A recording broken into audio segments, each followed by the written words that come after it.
नमस्कार। नीति कथा को सुनाने का उद्देश्य सत्य की ओर चलना, अपनी भूलों से शिक्षा लेना और सार्वभौम प्रेम ही है। जो सत्य और तथ्य कई बार बड़े बड़े प्रवचनों या पुस्तकों से प्राप्त नहीं हो पाते हैं, वह सत्य और तथ्य बहुत सरलता और सहजता से नीति कथाओं द्वारा जन सामान्य तक पहुंच जाते हैं। आज जो कथा आप सुनने जा रहे हैं, उस कथा का शीर्षक है राजा और साधु। एक समय की बात है, एक नगर के राजा को यह सूचना मिली कि पास ही के क्षेत्र में एक बहुत पहुंचे हुए साधु आए हुए हैं। वह राजा धार्मिक विचारधारा का था तथा साधु संतों का बड़ा आदर सत्कार करता था।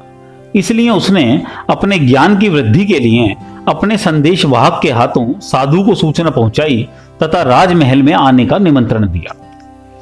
जब संत राजमहल में आने वाले थे तो उससे पहले ही राजा जमीन पर एक आसन पर बैठ गए, जहां पर साधु के भी बैठने की व्यवस्था की गई थी।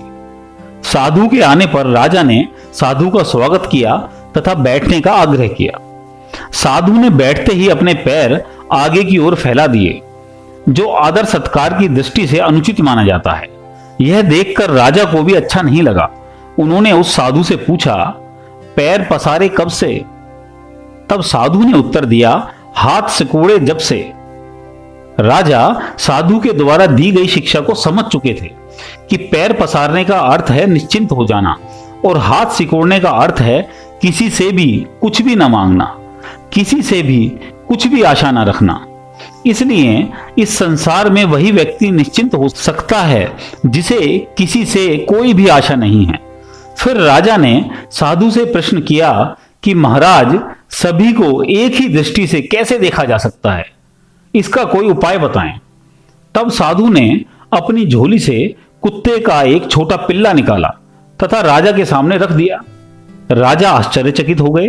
तब साधु ने कहा, हे राजन, मेरे लिए आप में और कुत्ते के पिल्ले में कोई भी अंतर नहीं है, क्योंकि जिस प्रकार मुझे कुत्ते के पिल्ले से कुछ भी नहीं चाहिए, मुझे इससे कोई आशा नहीं है, इसी प्रकार मुझे आपसे भी कोई आशा नहीं है, मुझे आपसे भी कुछ नहीं चाहिए।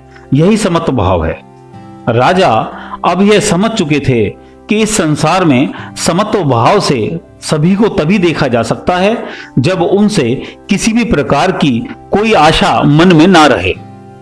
इस कहानी से हमें यह शिक्षा मिलती है कि हम सारे संसार को समान भाव से तभी देख सकते हैं जब हमें किसी से भी किसी प्रकार की आशा ना हो।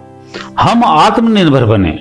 जब हम स्वयं की सहायता करते हैं तब भगवान को भी हमारी सहायता अवश्य करनी पड़ती है। जब हम स्वयं पर ही आश्रित हो जाते हैं तब संपूर्ण प्रकृति हमारे लिए सुखदायी हो जाती है। इस अटल सत्य को आत्मनिर्भर होकर आप स्वयं अनुभव कर सकते हैं। एवमस्तु।